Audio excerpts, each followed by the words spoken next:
আসসালামু আলাইকুম রহমতুল্লাহি ওয়াবারাকাতুহু। সম্মানিত দর্শক, আমাদের দেশের বহুল আলোচিত -2 ফর্মুলা, তারপর 111 111, আবার সেই 111 আদলে আরেকটি 111 হবে 211, এরকম কথাবার্তা আমরা সেই 2006 সন থেকেই ক্রমাগত বলে আসছি। -2 ফর্মুলার যে মূল ভিত্তি সেটা হলো বাংলাদেশের প্রধান দুটো রাজনৈতিক দল। এ দুটো রাজনৈতিক দলের বলয় থেকে দেশ এবং জাতিকে বের করতে হবে। আচ্ছা, বের করে তৃতীয়, চতুর্থ, পঞ্চম শক্তি, মানে একটা যাকে বলা হয় ফুল ডেমোক্রেসি, যেখানে যে যার মতো করে সংগঠন করতে পারবে এবং রাষ্ট্র ক্ষমতায় যাওয়ার জন্য তারা পরস্পরের সঙ্গে প্রতিযোগিতা করতে পারবে, এরকম একটা রাস্তা করে দেওয়ার জন্য দেশি এবং বিদেশি বিভিন্ন কৌশলগত যে সকল শক্তিসমূহ রয়েছে তারা চাপ প্রয়োগ করবে, তাপ প্রয়োগ করবে, শক্তি প্রয়োগ করবে, অর্থ বিনিয়োগ করবে। এবং ওই যে -2, এটিকে যদি মোটা দাগে বলা হতো তাহলে বিএনপি থেকে বেগম খালেদা জিয়াকে মাইনাস করতে হবে, জিয়া পরিবারকে মাইনাস করতে হবে এবং জিয়া পরিবারের বাইরে যে সকল নেতৃত্ব রয়েছে তাদেরকে সুযোগ করে দিতে হবে এই দলটির সভাপতি এবং সেক্রেটারি হওয়ার জন্য বা অন্যান্য বড় বড় পদ পদবিতে যাওয়ার জন্য। আর অন্যদিকে শেখ হাসিনা, শেখ পরিবার এবং তার আত্মীয় স্বজন যারা আছে তাদেরকেও আওয়ামী লীগ থেকে বিতাড়িত করতে হবে এবং আওয়ামী লীগ একটা সর্বজনীন দল হিসেবে দলের ভিতরে যারা ত্যাগী, যোগ্য, তারা তাদের আপন যোগ্যতা বলে প্রতিযোগিতার মাধ্যমে এই দলে শীর্ষ পর্যায়ে চলে আসবে। তো এই যে আপাত দৃষ্টিতে চমৎকার সুন্দর, শুনতে ভালো, এরকম একটি মিক্সচার, দ্য পলিটিক্যাল মিক্সচার, এটি 111 নামক যে ব্যর্থ সামরিক কু বা অভ্যুত্থান হয়েছিল 2006 সনে, তার প্রেক্ষিতে প্রায় টানা 1 বছর ধরে বিএনপির মধ্যে এবং আওয়ামী লীগের মধ্যে সংস্কারবাদী একটা গ্রুপ দাঁড় করে আনা হয়। এর বাইরে অনেকগুলো কিংস পার্টি তৈরি করা হয় ফেরদৌস আহমেদ কুরেশির নেতৃত্বে এবং 1 বছর পর সবাই বুঝতে পারেন যে এটা সম্ভব নয়। এতে করে যেটি হয়, সেই 111 সরকার তাদের পতন হয়, তারপর সংস্কারবাদী যারা গ্রুপ ছিলেন বিএনপি এবং আওয়ামী লীগের তাদের পতন হয়। 111 সময় যারা ঠিক এই সরকারের দাবিদার ছিলেন তারা সবাই বিপদে পড়ে এবং পুরো প্রকল্প ভেস্তে যায়। তখন বলা হয়ে থাকে ভারতের প্রত্যক্ষ মদদে, আমেরিকার সাপোর্টে এবং ভারতের প্রয়াত রাষ্ট্রপতি জনাব প্রণব মুখার্জি তার ডাইরেক্ট অভিভাবকত্বে এটি পলিটিক্যাল সমঝোতা হয় বিএনপির সঙ্গে, আওয়ামী লীগের সঙ্গে, 111 কুশলীদের সঙ্গে এবং অন্যান্য যারা পক্ষ বিপক্ষ রয়েছে তাদের সঙ্গে। এরপরই একটি নির্বাচন হয়। সেই নির্বাচনে 2008 সনের 29শে ডিসেম্বর নির্বাচনে শেখ হাসিনা ক্ষমতায় আসেন। তো এইভাবে 1 বছর 1.5 বছর মোটামুটি একটা চমৎকার পরিবেশে চলছিল। বিএনপি আপত্তি করেনি, মৃদুভাবে বলার চেষ্টা করছিল যে এখানে সূক্ষ্ম কারচুপি হয়েছে বা ইত্যাদি ইত্যাদি নানা রকম কথাবার্তা। কিন্তু পরবর্তীতে আবার পরিস্থিতি উল্টে যায়। আওয়ামী লীগ বিশেষ করে যুদ্ধাপরাধের বিচার, তারপর জামাতের বিরুদ্ধে তাদের যে শক্ত অবস্থান সেইগুলো, এরপর নিজ দলের মধ্যে যে সংস্কারবাদী গ্রুপ তাদেরকে পিছনে ঠেলে দেওয়া, এই কর্মগুলো করে তার যে বলয়টা সেই বলয়টিতে সে যথেষ্ট দুর্বল হয়ে পড়ে। আর অন্যদিকে বিএনপিকে শক্তিশালী করার পরিবর্তে 111 সময় বিএনপির বিরুদ্ধে যে মামলা হয়েছিল সেই মামলাগুলো তারা চলমান রাখে, আর 111 সময় আওয়ামী লীগের বিরুদ্ধে যে মামলাগুলো হয়েছিল সেই মামলাগুলো তারা উঠিয়ে নেয়। ফলে একটা অসম রাজনৈতিক পরিস্থিতি তৈরি হয় এবং তার প্রেক্ষিতে আওয়ামী লীগের প্রতি মানুষ, মানে বিশেষ করে বিএনপি, বিশ্বাস হারিয়ে ফেলে এবং 2014 যে নির্বাচন হয় সেই নির্বাচনে তারা বলে যে এই পদ্ধতিতে আমরা যাব না, অর্থাৎ আওয়ামী লীগ যে তত্ত্বাবধায়ক প্রথা বাতিল করেছিল সেটা বিএনপি মেনে নেয়নি এবং ওটা নিয়ে রাজনৈতিক রেষারেষির এক পর্যায়ে বিএনপি সেই নির্বাচন বর্জন করে।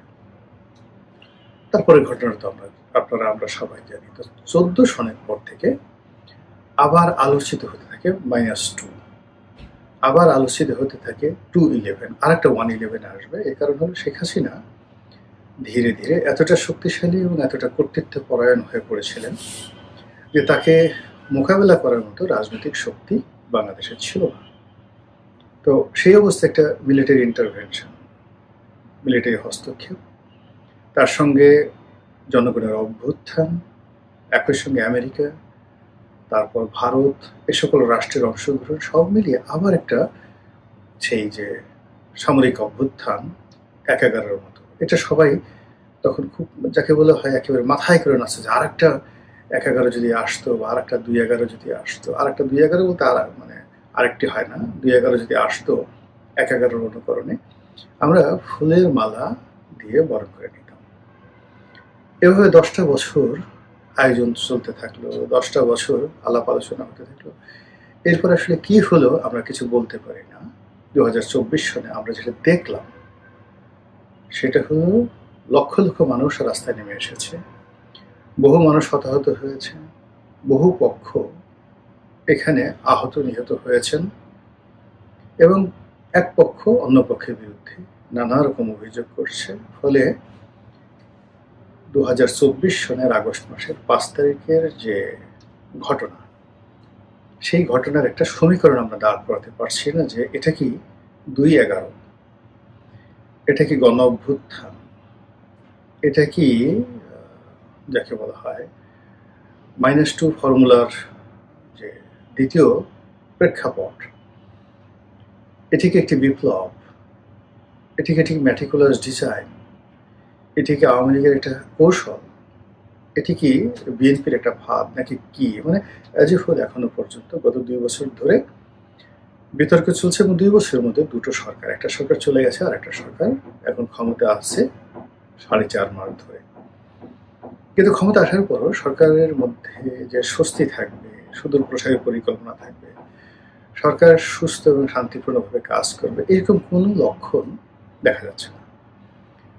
সংসদে যে সকল বিরোধী দল আছেন, সরকারি বিরোধী দল মানে রাষ্ট্রীয় বিরোধী দল, এনসিপি এবং জামাত, রাজপথে যে সকল বিরোধী দল আছে অর্থাৎ সংসদে যারা আছেন তাদের বাইরেও অনেকগুলো ছোট ছোট রাজনৈতিক দল আছে, তার মধ্যে সিপিবি, বাসদ, এরকম আরো অনেক দল আছেন।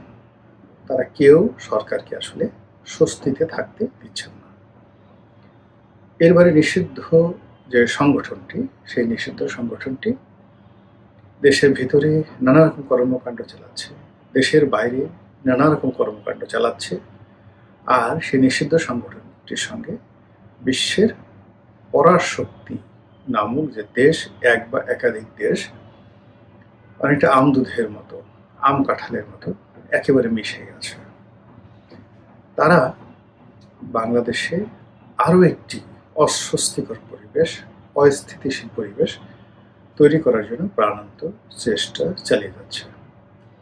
নানা রকম কথাবার্তা, আজ ঢুকে পড়বো, কাল ঢুকে পড়বো, ফাঁসির মঞ্চ রেডি করো, জেলখানা রেডি করো, এয়ারপোর্ট থেকে আসবো, দেখি কি হয়, আমি প্রধানমন্ত্রী, আমি পদত্যাগ করেছিলাম, আমি করিনি, ইত্যাদি ইত্যাদি নানা কথা।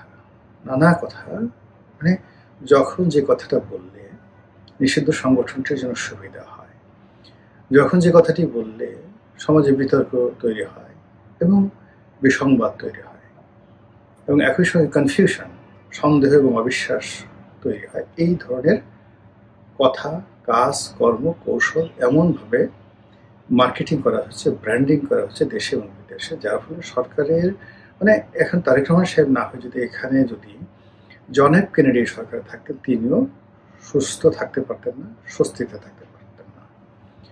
ফলে কি হলো, সরকারের কোনো কাজকর্মে গতি আসছে না। এই অবস্থায় আবার অনেকে সেই আশঙ্কা করছে যে তাহলে কি -2 ফর্মুলা একেবারে কনফার্ম হয়ে গেল?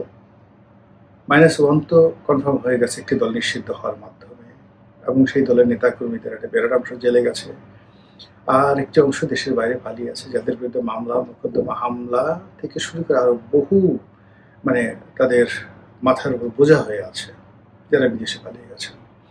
তাদের সঞ্চিত অর্থ বাজেয়াপ্ত হয়েছে, তাদের সঞ্চিত অর্থ অনেকে মেরে দিয়েছে, তাদের অনেকে বয়স্ক হওয়ার কারণে বুড়ো হয়ে গেছেন, তাদের সেই তেজ এখন আর নেই।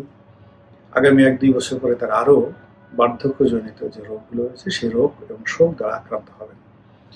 তো কাজেই এটা মাইনাস যে 1, এটা তো একেবারে 100% কনফার্ম হয়ে গেছে।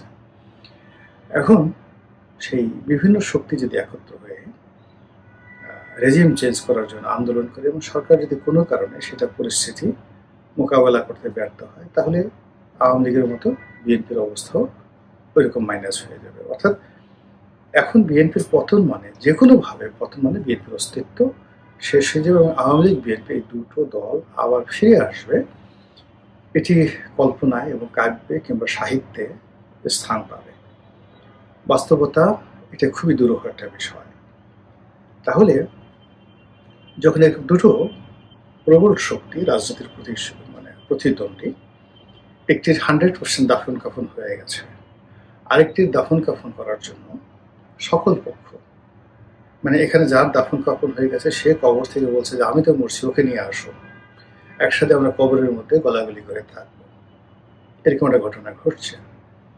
আর অন্যান্য যারা আছে তারা মনে করছে যে না, সতীনের যে ছেলে তাকে দেখতে আমার একদম ভালো লাগছে না, কাজেই যে কোনো মূল্যে এই অবস্থা থেকে আমাকে মুক্তি পেতে হবে। এই জন্য সকল পক্ষ চক্রান্ত করছে এবং এই চক্রান্ত মোকাবেলা করে বিএনপি যদি টিকতে পারে গাজী, আর যদি টিকতে না পারে তাহলে তারা আওয়ামী লীগের মতোই মাইনাস হয়ে যাবে।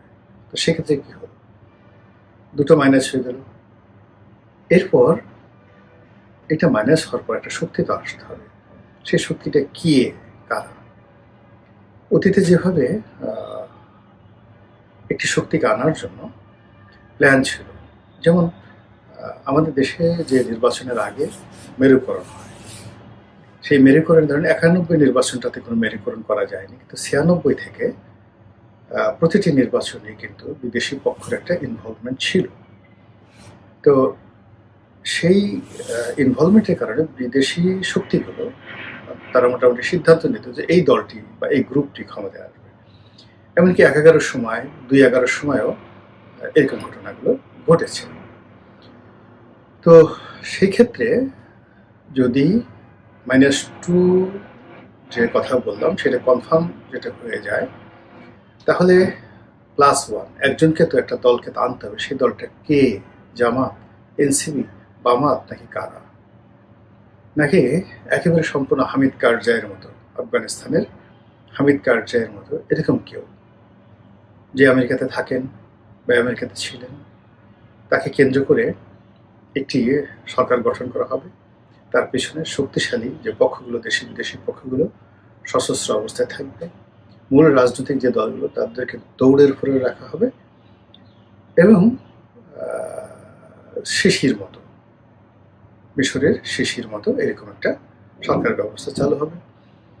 অথবা সেই অস্ত্রের মুখে যেভাবে পাকিস্তানের বিরোধী দলগুলোর মধ্যে যারা বাঘ এবং মোষ ছিল তাদেরকে একত্রে মানে এক ঘাটে জল খাতে বাধ্য করা হয়েছে, পাকিস্তান পিপলস পার্টি, বেনজির ভুট্টো এবং নওয়াজ শরীফের মুসলিম লীগ একত্র করা হয়েছে এবং মাওলানা ফজলুর রহমানের যে দল, তো এই একত্র করা হয়েছে 3টি পরস্পর বিরোধী দল। আর জেনারেল আসিম মনির সেটা পর্দার আড়াল থেকে চালাচ্ছে। এরকম ঘটনা যে বাংলাদেশে ঘটবে না সেটা কিন্তু বলা যাচ্ছে না। আর এরকম ঘটনা যদি ঘটে যায় তাহলে 4th স্টেজে যেটা হয় সেটা হলো তৃতীয় 1-11। এখন দ্বিতীয় 1-11 নিয়ে তেমন কিছু বললাম না, এটা আপনারা বুঝতে পারেন। কেন বললাম না বলা ঠিকও হবে না, কিন্তু আপনারা বুঝতে পারেন যে 1-11 যেভাবে ঘটে গেছে 2-11 ঠিক সেই একইভাবে ঘটে গেছে। তো এর কারণ হলো 2024 সনের নভেম্বর মাসের 1 তারিখ তো চলে গেছে, এতে তো কোনো সন্দেহ নেই। এবং সেই নভেম্বর মাসের 1 তারিখই তো অনেক কিছু ঘটে গেছে। অথবা 2023 সনের নভেম্বর মাসের 1 তারিখে তো অনেক কিছু ঘটে গেছে, বা 2025 সনের নভেম্বর মাসের অনেক কিছু ঘটে গেছে। তো 1-11 মানে আমরা 1-11 বলতে যেটা বোঝাই সেটা হলো 2-11 মানে সেকেন্ড ভার্সন। তো সেক্ষেত্রে যদি আবার নতুন কোনো হয় তাহলে সেটির উপাধি কি হবে? 3-11। এখন এই 3-11 নিয়ে চিন্তা করতে থাকুন, দেখতে থাকুন, আমরাও দেখতে থাকি। মহান আল্লাহ আমাদের সবাইকে হেদায়েত দান করুন এবং হেফাজত করুন। আসসালামু আলাইকুম ওয়া রাহমাতুল্লাহি ওয়া বারাকাতুহু।